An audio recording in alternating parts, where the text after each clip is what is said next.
আমি দেবযানী, আমার নতুন একটা ব্লগে আপনাদের সবাইকে স্বাগত। আজকে একটা মোচার রেসিপি আপনাদের সবার সাথে আমি শেয়ার করব।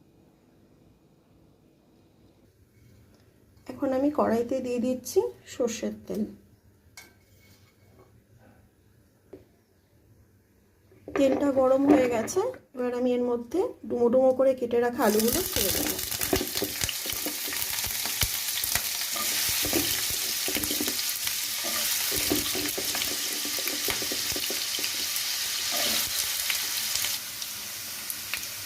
এবার এখানে দেব আন্দাজ মতন লবণ,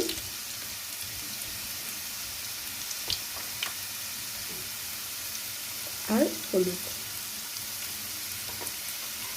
এই আলুটাকে লাল করে ভেজে নেব। আলুটা ভাজা হয়ে গেছে।